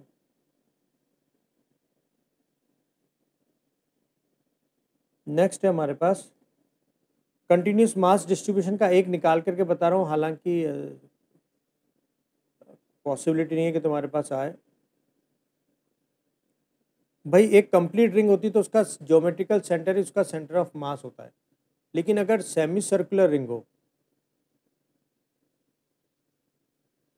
तो उसका सेंटर ऑफ मास कहाँ होगा, वो हम इसको मान लो तुम्हारे पास आर रेडियस और एम मास की सेमी सर्कुलर रिंग है, इसका हमको centre of mass find out करना है। ओके, तो हम क्या करते हैं, इसका एक बहुत छोटा सा माइक्रोस्कोपिक एलिमेंट ले लेते हैं डीएम मास का। ये हमको दिखेगा नहीं, लेकिन हमको थोड़ा बड़ा बनाना पड़ रहा है, जो यहाँ से थीटा एंगल पर है और सेंटर पर डी थीटा एंगल सबटेंड करता है, और इसके कोऑर्डिनेट्स जो हैं वो हम x, y मान लेते हैं। ठीक है, तो हमने ये माइक्रोस्कोपिक एलिमेंट लिया ऑफ वेरी स्मॉल लेंथ, जो सेंटर पर डी थीटा एंगल बना रहा है और एक्स एक्सिस के साथ थीटा एंगल बनाता है, कोऑर्डिनेट x और y है। तो हमें कंटिन्यूस मास डिस्ट्रीब्यूशन के लिए फॉर्मूला पता था, इसका XCM निकालना हो ना, equal to integration dmx upon dm, ऐसा करते हैं ना। लेकिन यहाँ समस्या है कि मेरे पास दो वेरिएबल हो गए, x भी बदल रहा है और dm भी बदल रहा है, लेकिन हम कोई एक वेरिएबल में इंटीग्रेशन कर सकते हैं ना। तो हम क्या करेंगे, हम इन सबको थीटा में बदल रहे हैं, थीटा को वेरिएबल लेंगे हम, है ना। सुने, अब अगर तुम इसको यहाँ पर अगर ध्यान से देखो, थोड़ा सा बड़ा डायग्राम बना करके बता रहा हूँ, ये y एक्सिस और ये x एक्सिस। ठीक है, यहाँ पर हमने ये डीएम मास लिया जिसके कोऑर्डिनेट है x, y, जो सेंटर पर डी थीटा एंगल सबटेंड कर रहा है और खुद थीटा एंगल पर है। इस राइट ट्रायंगल के अंदर यहाँ पर एक राइट ट्रायंगल बना लो, ये रेडियस हो गई रिंग की, ये x हो गया और ये y हो गया। तो अगर तुम यहाँ पर देखो cos theta equal to base by hypotenuse, तो तुम x को रिप्लेस कर दोगे बाय r cos थीटा। ठीक है, तो हमने x को तो रिप्लेस कर दिया, अब dm को रिप्लेस करना है, तो यूनिटरी मेथड से ले जाते हैं हम इसको। सेमी सर्कल, एक कंप्लीट जो सर्कल होता है उसकी सरकमफेरेंस होता है 2πr और सेमी सर्कल का होगा πr। तो तुम देखो πr लेंथ का मास कितना है, m। फिर तुमको एक रिलेशन और पता है, एंगल इक्वल टू आर्क। ये आर्क लेंथ हम मान लेते हैं, आर्क लेंथ हम मान लेते हैं dr। तो angle equal to arc upon radius. ठीक है, तो ये dr लेंथ है, तो dr की जगह हम लिख सकते हैं r d थीटा भी। ठीक है, तो यूनिट लेंथ का मास हो जाएगा m अपॉन πr और dr लेंथ का मास हो जाएगा m upon πr into D R.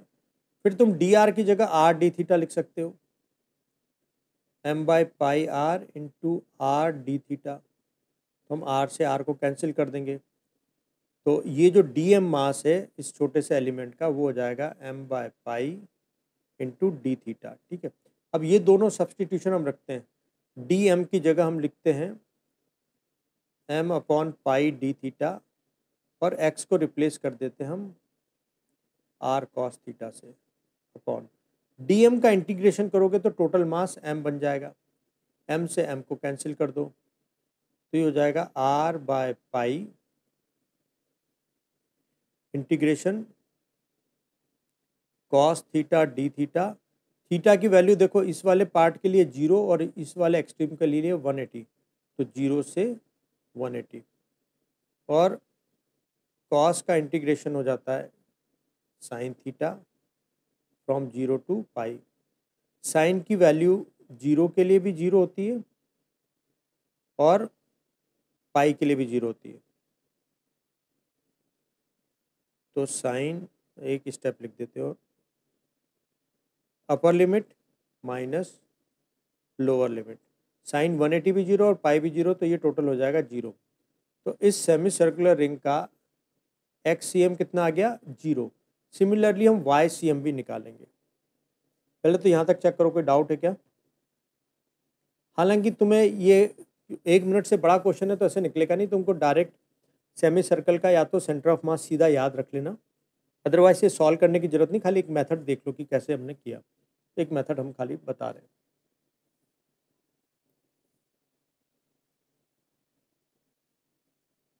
अब इसका वाई सी एम भी निकाल लेते हैं हम।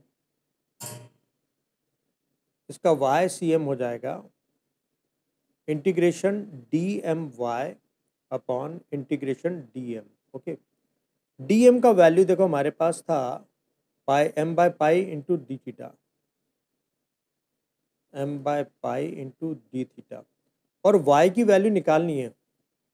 तो तुम इसी राइट ट्रायंगल के अंदर तुम अगर साइन थीटा लगाते, sine theta equal to perpendicular by hypotenuse, ये परपेंडिकुलर और ये हाइपोटेन्यूस, तो वाई की वैल्यू हो जाती आर साइन थीटा। ठीक है, तो हम वाई की जगह रख देते आर साइन थीटा, और डीएम का इंटीग्रेशन करते तो टोटल मास आ जाता है, इससे इसको काट दो, ये तुम्हारे पास हो जाता R by pi sine theta D theta from 0 to pi, theta की वैल्यू यहाँ से यहाँ तक चेंज हो रही है, तो R by pi sine theta का इंटीग्रेशन हो जाता है minus cos theta from 0 to pi, इसमें से माइनस बाहर निकाल लो, अपर लिमिट रखो कॉस पाई, लोअर लिमिट रखो कॉस 0, ये हो जाएगा minus R by pi, cos 180 होता है -1 और कॉस 0 भी होता है 1, तो ये minus R by pi into -2, जो कि हो जाएगा तुम्हारे पास 2r बाय पाई। तो तुम्हें ध्यान रखना, ये जो सेमी सर्कुलर रिंग होती है इसका सेंटर ऑफ मास यहाँ कहीं पर होता है 0,2r बाय पाई का। तो वो तुम्हें ये पूरा याद रहे ना रहे कोई दिक्कत नहीं है, खाली मेथड बताई। ये सेमी सर्कुलर रिंग का सेंटर ऑफ मास होता है। चेक करें कोई डाउट? तो ये हमने अलग अलग मेथड देख ली कि हम कैसे centre of mass find out कर सकते हैं मैथमेटिकली, और जो जो टाइप के क्वेश्चन बन सकते हैं वो हमने देख लिए। अब नेक्स्ट टॉपिक आता है मोशन ऑफ सेंटर ऑफ मास।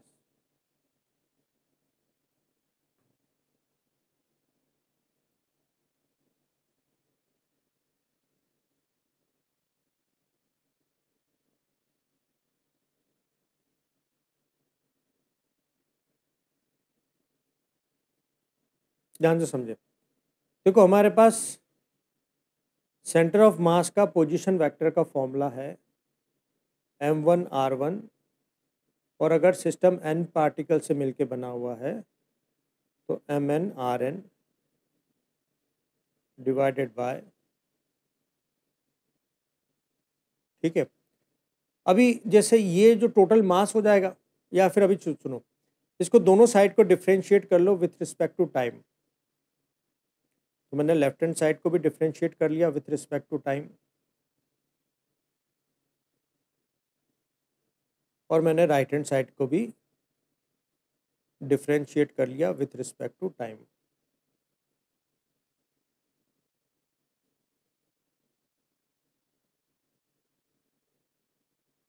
अब देखो, पोजीशन वेक्टर का डिफरेंशिएशन हो जाता है वेलोसिटी, तो सेंटर ऑफ मास की वेलोसिटी निकालने का फॉर्मूला अब हमको मिल गया। हम सेंटर ऑफ मास की वेलोसिटी फाइंड आउट कर सकते हैं बाय यूजिंग दिस फॉर्मूला। तो ये हमें सेंटर ऑफ मास की वेलोसिटी दे देगा, और इसको अगर हम दोनों साइड को टाइम के रिस्पेक्ट में डिफरेंशिएट करते हैं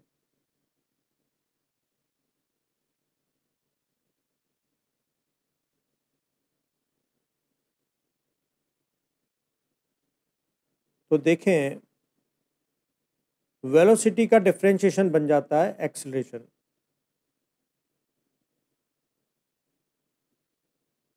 ठीक है, वेलोसिटी का डिफरेंशिएशन हो जाएगा एक्सेलरेशन।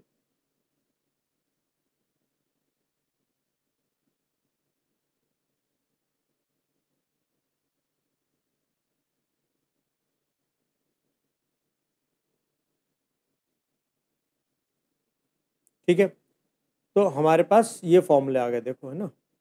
एक तो ये था हमारे पास सेंटर ऑफ मास का पोजीशन वेक्टर निकालने का, ये हमारे पास फॉर्मूला आ गया वेलोसिटी निकालने का, एक और फॉर्मूला आ गया हमारे पास एक्सेलरेशन निकालने का सेंटर ऑफ मास का। अभी वेलोसिटी वाले फॉर्मूले को अगर मैं देखूं, m1v1, या अभी पहले इस एक्सेलरेशन वाले फॉर्मूले को देखते हैं।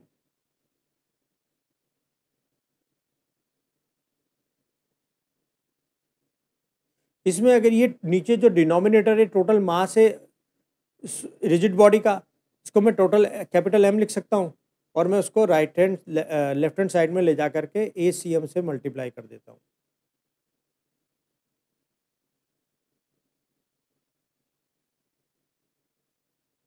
तो देखो तुम्हें पता है मास इंटू एक्सेलरेशन हो जाता है फोर्स, तो सेंटर ऑफ मास पर जो फोर्स लग रहा है वो सभी इंडिविजुअल पार्टिकल पर जो फोर्स लग रहा है उसके वेक्टर सम के बराबर होगा। एक बात तो ये।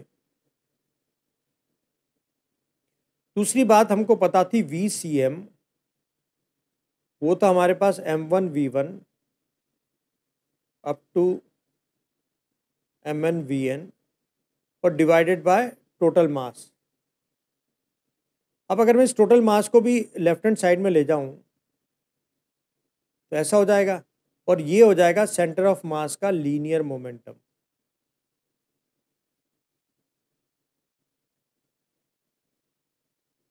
ठीक है, अब हमको पता है कि जो फोर्स होता है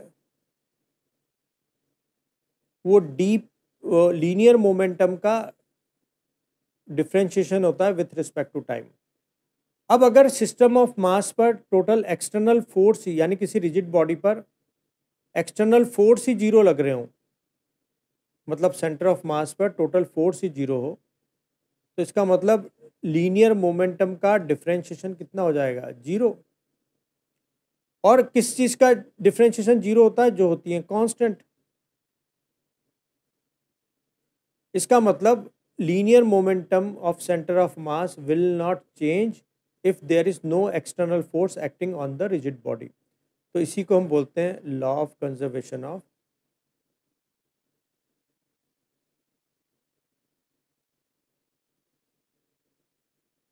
लीनियर मोमेंटम। तो ये हमने देख लिया कि सेंटर ऑफ मास पे भी law of conservation of linear momentum लगता है, जो रिजिड बॉडी सिस्टम के लिए भी।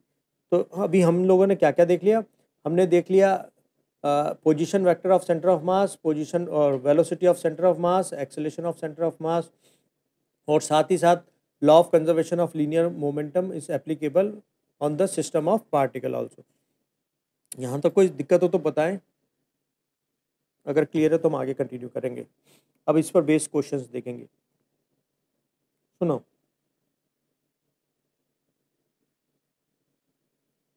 मान लो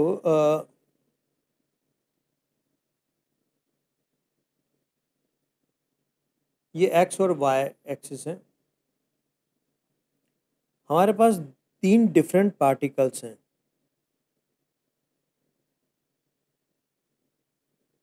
एक मान लो यहाँ पर है,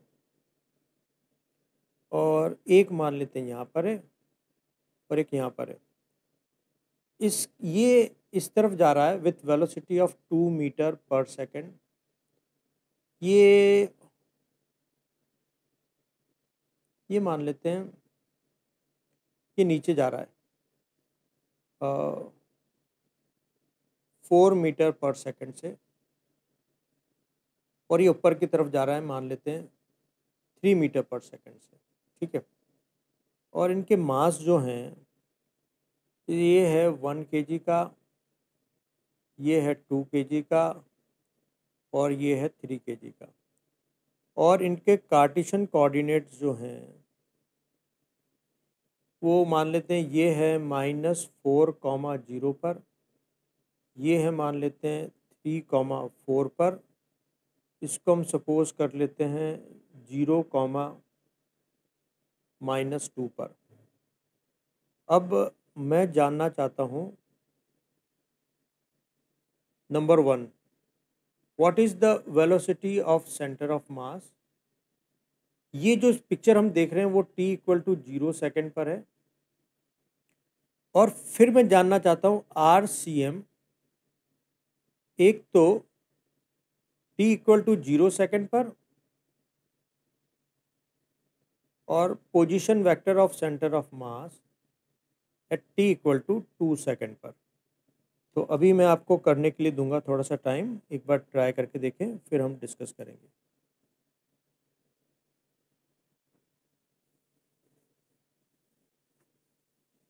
बस आज अपन ये सेंटर ऑफ मास का मोशन ही कंसिडर करेंगे, बाकी का नेक्स्ट क्लास से चालू करेंगे। तो कुछ 3-4 क्वेश्चंस हम डिस्कस करने वाले हैं, उसके बाद आज की क्लास ख़त्म कर देंगे।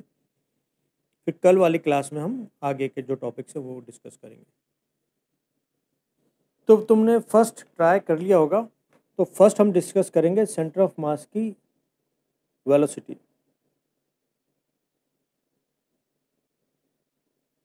देखो, अगर हम यहाँ पर V1 देखें, मैं इसको मान लेता हूँ,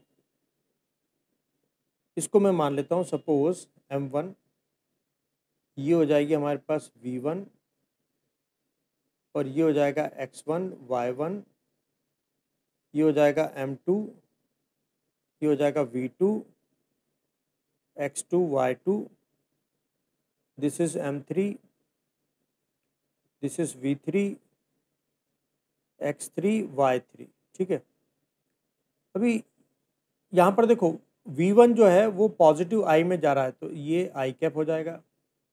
ये ऊपर की तरफ जा रहा है तो प्लस J कैप हो जाएगा। ये नीचे की तरफ आ रहा है तो माइनस J कैप हो जाएगा। तो VCM निकलनी चाहिए थी M1 V1 up to M3 V3 upon M1 से लेकर के M3 तक। ठीक है, M1 है हमारे पास 1 और V1 है हमारे पास 2I कैप, प्लस M2 है हमारे पास 3 और V2 है 3J कैप, प्लस M3 है 2 और V3 है -4J कैप अपॉन 1 + 3 4 5 6 हो जाएगा। तो ये हो जाएगा हमारे पास 2I। देखो 9J - 8J तो प्लस J कैप अपॉन 6। कितना मीटर पर सेकंड सेंटर ऑफ मास की वेलोसिटी है।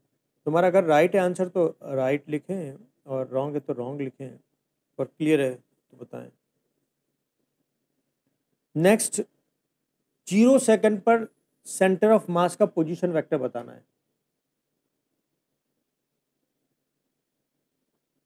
तो थोड़ा सा टाइम दे रहा हूं मैं आपको, एक बार ट्राई कर लो फिर मैं बताता हूं।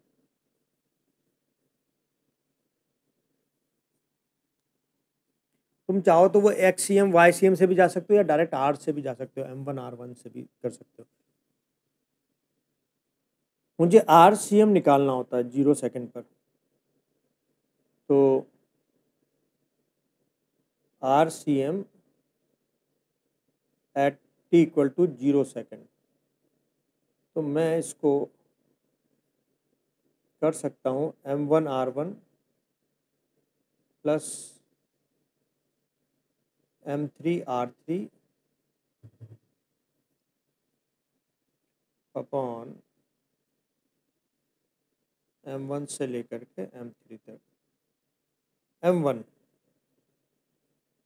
है मेरे पास 1 kg, और इसका पोजीशन वेक्टर, देखो पोजीशन वेक्टर तुम कैसे निकाल सकते हो, XI प्लस YJ करके भी, है ना। तुम चाहो तो X कोऑर्डिनेट से भी जा सकते थे, लेकिन हम इसको डायरेक्ट भी कर सकते हैं। तो R1 जो हो जाएगा वो -4I हो जाएगा, तो 1 × -4I कैप प्लस अब m2 जो है वो उसके कोऑर्डिनेट है 0, -2, मतलब -2j कैप। तो 3 into -2j cap plus m3 है 2 kg और इसके कोऑर्डिनेट हो जाएंगे, इसके 3 4 है तो 3i + 4j, 3i + 4j। तो हमने x और y को दोनों को एक साथ ही फाइंड आउट कर लिया अपॉन 6 इतना मीटर। तो देखो -4i -6j + 6i + 8j upon 6। ये हो जाएगा -4, तो ये हो जाएगा 2i + 2j / 6। तो मतलब 1/3i + 1/3j, मतलब इसके कोऑर्डिनेट्स हैं 1/3, 1/3, है ना। ये XCM हो गया और ये YCM हो गया। तो अगर तुमसे ये पूछा था तो हम इसको लिख देते 1/3i कैप + 1/3j कैप कितना मीटर। 1/3 मतलब 0 पॉइंट समथिंग, मतलब यहाँ पर है इसका सेंटर ऑफ मास। कब? RCM at t = 0 second. देखो कोई डाउट हो तो बताएं। ओके, लास्ट वाला क्वेश्चन ट्राई करो एक बार। 2 सेकेंड पर सेंटर ऑफ मास का पोजीशन वेक्टर क्या हो जाएगा? तुम्हें एक फॉर्मूला पता है कौन सा? थर्ड हमको पता करना था सेंटर ऑफ मास का position vector at t = 2 second. देखो तुम्हें एक फॉर्मूला पता होगा, velocity equal to displacement upon time होती है, ठीक है। अब यहाँ पर डिस्प्लेसमेंट मतलब फाइनल पोजीशन जो कि 2 सेकेंड पर थी, minus initial position centre of mass की जो 0 सेकेंड पे थी, अपॉन टाइम इंटरवल है 2 - 0, ठीक है। तो अभी ध्यान से सुने, VCM हमारे पास थी, VCM हमारे पास थी 2i + j upon 6, 2i + j upon 6 equal to, हमें RCM निकालना है at t = 2 second, minus RCM at 0 second हमको दिया हुआ था 1/3i + 1/3j और टाइम इंटरवल है हमारे पास 2 का, तो 2 से 3 टाइम।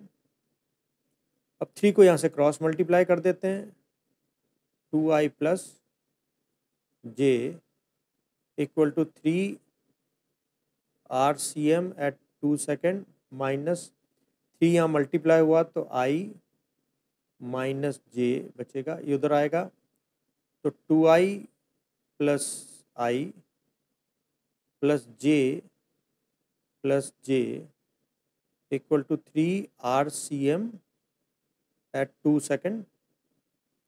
तो 3 RCM at 2 second equal to 2 + 1 3i + 2j। तो सेंटर ऑफ मास का पोजीशन वेक्टर 2 सेकेंड पे हो जाएगा, 3 से डिवाइड करेंगे तो i + 2/3j मीटर। चेक करें, कोई डाउट हो तो बताएं। एक क्वेश्चन और देख रहे हैं हम motion of centre of mass का।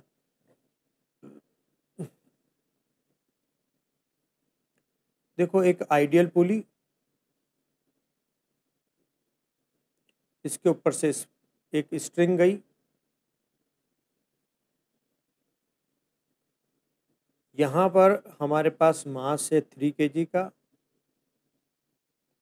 और इधर मास सस्पेंड किया हुआ है हमने 2 kg का। हम सिस्टम को फ्री फॉल देते हैं तो ऑब्वियसली ये नीचे आएगा, ये ऊपर जाएगा, ठीक है। तो हमको पता करना है नंबर 1, ये जो ये t = 0 सेकेंड पर हमने इसको रिलीज कर दिया सिस्टम को, तो t इक्वल टू 0 सेकेंड से t इक्वल टू 2 सेकेंड के दौरान displacement of centre of mass का जो पोजीशन वेक्टर है वो कितना डिस्प्लेस हो गया। डिस्प्लेसमेंट हमको निकालना है 2 सेकंड के लिए सेंटर ऑफ मास का, और हमको एक्सेलेरेशन निकालना है सेंटर ऑफ मास का। नंबर 3, हमें वेलोसिटी निकालनी है सेंटर ऑफ मास की at t equal to 2 second, है ना। ये 3 क्वेश्चन करने हैं, तो मैं चाहता हूँ एक बार आप लोग ट्राई करें, फिर मैं बताऊंगा। पहले ना, सबसे पहले इस क्वेश्चन में तुम्हें सेंटर ऑफ मास का एक्सेलेरेशन निकालना होगा। तो एक काम करो, सबसे पहले क्वेश्चन नंबर 2 करो, सेंटर ऑफ मास का एक्सेलेरेशन निकालो। उसके बाद उसकी हेल्प से फर्स्ट और थर्ड क्वेश्चन सॉल्व हो जाएगा।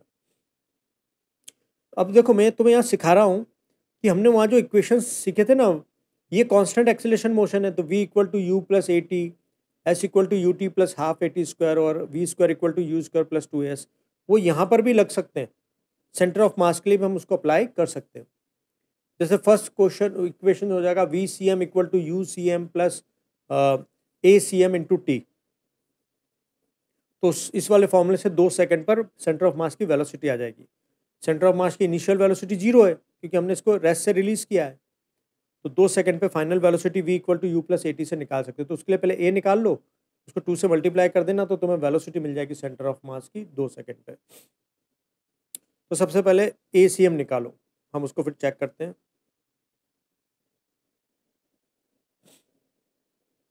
अब सुनो, सबसे पहले तो हम इसको FBD इसकी देखें अगर, तो यहाँ पर 30 काम कर रहा है, यहाँ पर T काम करता है, यहाँ पर T काम करता है, यहाँ पर T, यहाँ पर T और यहाँ पर 20।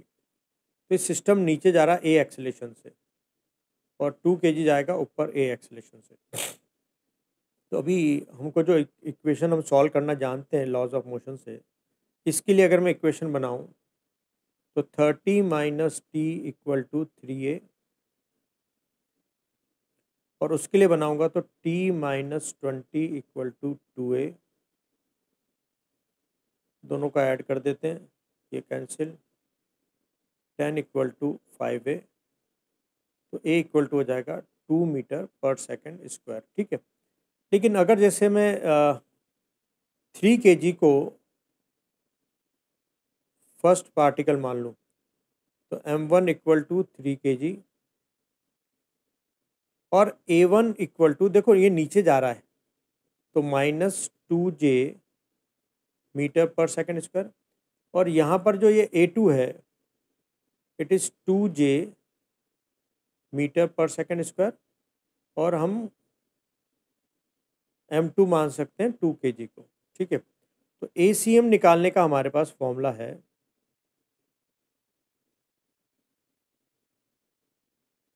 m1A1 plus m2A2 upon m1 plus m2। तो m1 है हमारे पास 3 kg, a1 है हमारे पास माइनस 2j कैप, प्लस ये है 2 kg और एक्सेलेरेशन है 2j अपॉन 3 प्लस 2 हो जाएगा 5, तो हो जाएगा minus 6j plus 4j upon 5, तो माइनस 2j अपॉन 5 या माइनस 0.4j मीटर पर सेकेंड स्क्वायर। मतलब अगर ये 2 पार्टिकल न मान करके तुम इसका एक पार्टिकल मानो, सेंटर ऑफ मास मतलब एक पार्टिकल, तो वो सेंटर ऑफ मास मान लो यहाँ पर है, तो वो सेंटर ऑफ मास नीचे की तरफ जा रहा है विथ ACM। ठीक है ना। अब देखो सेंटर ऑफ मास की कॉन्सेप्ट क्या है, तुम बहुत सारे पार्टिकल की जगह सिर्फ एक पॉइंट कंसीडर करो। तो ये तुमको 2 और 3 kg नहीं कंसीडर करना, तुमको अब एक पार्टिकल कंसीडर करना है जिसका मास है 5 kg और वो नीचे की तरफ गिर रहा है with an acceleration of minus 0.4j metre पर सेकेंड स्क्वायर। तो देखो यहाँ तक कोई डाउट समझ में आ गया? हमने ACM कैसे निकाला। अब तुमको मैं टाइम दे रहा हूं, तुम थर्ड क्वेश्चन करो, VCM निकालो 2 सेकंड पे।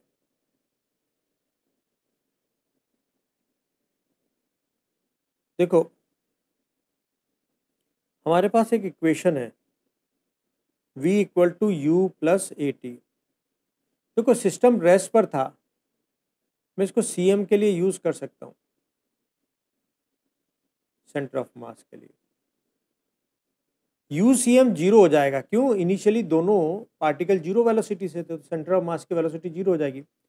अब तुम्हें 2 सेकंड पर सेंटर ऑफ मास की वेलोसिटी फाइंड आउट करनी है, तो equal to 0 plus minus 0.4 J cap into 2।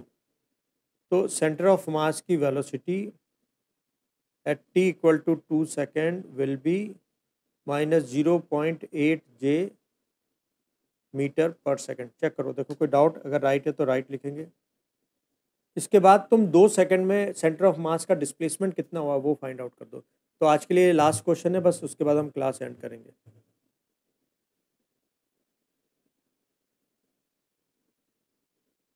अब फर्स्ट क्वेश्चन सॉल्व करो कि सेंटर ऑफ मास का डिस्प्लेसमेंट कितना हुआ 2 सेकंड में। अब जो फर्स्ट क्वेश्चन था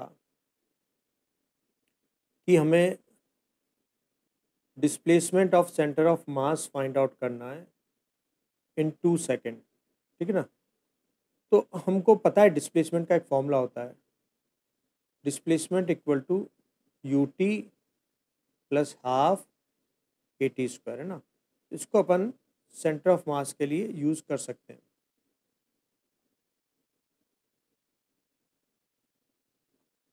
तो हमें RCM निकालना है, UCM तो जीरो है, प्लस हाफ माइनस 0.4 जे और टी स्क्वायर मतलब 4, तो ये 2 टाइम्स कट जाएगा। तो सेंटर ऑफ मास का डिस्प्लेसमेंट हो जाएगा माइनस 0.8 जे मीटर, मतलब सेंटर ऑफ मास इतना 2 सेकंड में इतना नीचे चला गया है। चेक करो, कोई डाउट हो तो बताएं।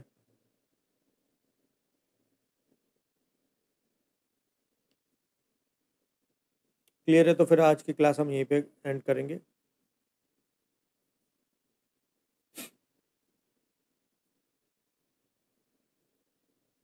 ठीक है, तो बस हम आज की क्लास यहीं पे एंड करते हैं, कल हम कंटिन्यू करेंगे फिर। तो हमारे पास देखो अब क्या क्या टॉपिक बचा, आपने आज क्या क्या ख़त्म कर लिया। आज हमने रोटेशनल काइनेमेटिक्स देख ली, rigid body, centre of mass और सेंटर ऑफ ग्रेविटी हमने देख लिया, लेकिन हम इसका क्वेश्चन बचा हुआ है, मोशन ऑफ सेंटर ऑफ मास कर रहे हैं, law of conservation of linear momentum देख लिया ना। तो हम इतना पोर्शन आज सॉल्व कर चुके 5 टॉपिक्स। तो कल हम कुछ सेंटर ऑफ मास और सेंटर ऑफ ग्रेविटी के क्वेश्चंस देखेंगे, उसके बाद मोमेंट ऑफ इनर्शिया और फिर टॉर्क और एंगुलर मोमेंटम और ये सारे टॉपिक डिस्कस करेंगे। ठीक है, तो क्लास एंड करते हैं।